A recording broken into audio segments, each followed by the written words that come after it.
அஸ்ஸலாமு அலைக்கும் வரஹ்மத்துல்லாஹி வபரகாத்துஹு. அன்பார்ந்த அனைத்து உறவுகளுக்கும் இனிய மதிய வணக்கம்.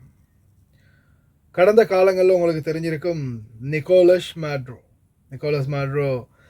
கைது செய்திருந்தாங்க. வெனிசுலா அதிபர் அமெரிக்காவில் கைது செய்ததுக்கு பிறகு பெரிய அளவில் பேசு பொருளாக மாறிய நாடாக வெனிசுலா மாறியது.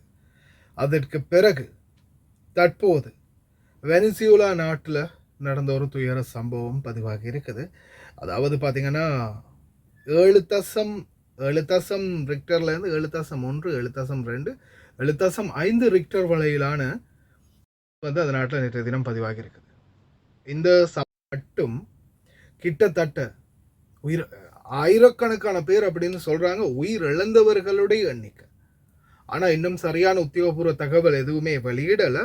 இப்போதைக்கு வரைக்கும் மீட்பு பணிகள் தொடர்ந்து நடைபெற்று வருவதாகவும் தெரிவிச்சிருக்கிறாங்க. பல நாடுகளில் இருந்து, அமெரிக்கா உட்பட பல நாடுகளில் இருந்தும் தங்களுடைய மீட்பு குழுக்களை உடனடியாக அங்கே அனுப்பியிருக்கிறதா தெரிவிச்சிருக்கிறாங்க.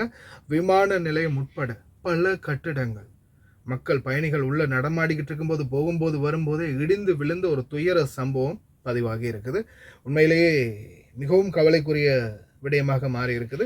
2 எர்த்குயிக், அதாவது பார்த்தீங்கன்னா ஒன்று ஒரு பூமி அதிர்வு ஒரு சில நேரத்திலேயே அடுத்த அதிர்வும் வந்திருக்குது.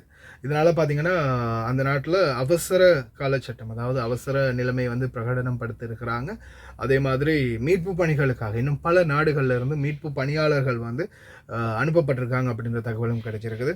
உண்மையிலேயே ரொம்ப மோசமான ஒரு நிலைமையை சந்திச்சிருக்குது வெனிசுலா. மறுபடியும் பிரார்த்தனை பண்ணுவோம், முடிந்த அளவு மீண்டு வரட்டும் அந்த மக்கள், எந்த ஒரு ஆபத்தும் இல்லாமல் அப்படின்னு. தற்போதைக்கு இன்றைய நாள் மிகவும் சோகமான ஒரு செய்தியாக இந்த செய்தி மாறி இருக்குது. சமூக வலைத்தளங்களில் பரவலாக பேசப்படும் செய்தியாக மாறி இருக்குது. வீடியோ காட்சிகள் சில இருக்குது, அதையும் கடைசியில் போகிறேன், மறக்காமல் பாருங்கள்.